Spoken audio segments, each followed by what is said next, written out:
I've always loved the boat race. You've got two of the oldest universities in the world, having competed since 1829. And yet we know very little about the boat race crews that participate in the race. So what is that like? What goes on behind these Cambridge blue doors on the River Cam? My name is Mark Durand. I work as an ethnographer. What it means is that I study people by living with them full time, under their conditions, and living life much the way they do.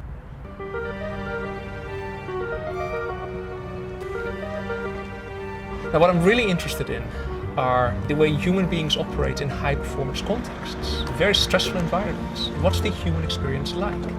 What makes them tick? I try to live as much as I can like they do. So I wake up early in the morning, I go to training sessions with them, and so I tried very hard to integrate as much as I could.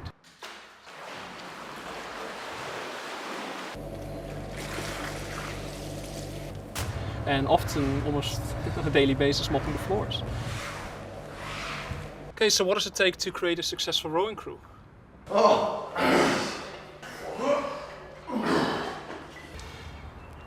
What's really interesting is that it seems that the 8 fastest individual rowers don't necessarily make the fastest 8 or the fastest boat. It's not because we lack objective performance data. You put rowers on a rowing machine or you have them lift weights, and it's very easy to observe what they're capable of doing.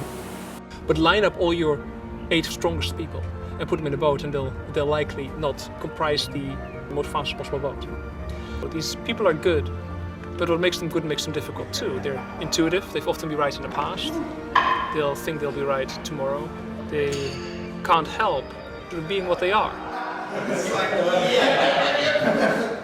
Yeah, I could hear that. So where do you row in the blue boat? What's your seat? So you're on bow side, right? So. Yeah, been rowing 5 seat, and I know what my job to do in the boat is, and it's to go really hard for longer than anybody else. These guys are competing for a seat in the boat, usually about 40 of them, for only 8 seats in the blue boat. The only way to compete effectively is to make the boat go fast, and the only way to make a boat go fast is to collaborate perfectly with the very same people they're competing with. It almost requires a schizophrenic frame of mind. Go. At the same time, rationally speaking, they're not dysfunctional. But actually, this state of being in tension, of having to compete and collaborate at the same time, gets the best out of these individual oarsmen. Release easily. Release easily.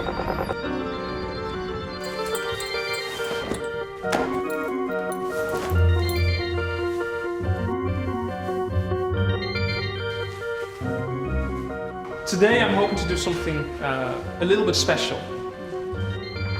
One thing Cambridge University and Oxford University are well known for is the boat race.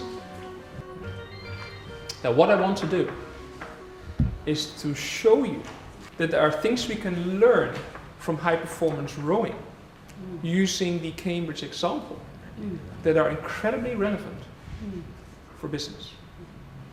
I'm not just an ethnographer. In fact, I spend a lot of my time advising businesses how to work with difficult people, people that are hugely talented, but very difficult to work with.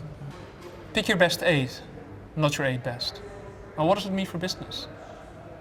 Well, occasionally it might mean that you will need to trade off some technical competence against social intelligence to be able to get more out of a team as a whole. Well, everybody is under the same pressures. You know, when you go to work, you leave your own ethics at the door. You shouldn't, but you often do. Well, sometimes you have to, or you'd be out of a job, wouldn't you? It actually makes sense from a client perspective too. If I'm looking for legal advice and I come to you, I probably cannot tell whether you are 94% competent or 99% competent. But I can tell whether I like you. What makes them good makes them difficult too. If you're going to hire the most talented individuals in an industry, they will be difficult. So you've got to make some allowances for difficult behavior. And these people can be intimidating, much like the guys in the Cambridge rowing crew can be. And I find it helpful to remember that they're actually quite vulnerable. They have their own insecurities, their own little hang-ups. And I find that I find some comfort in.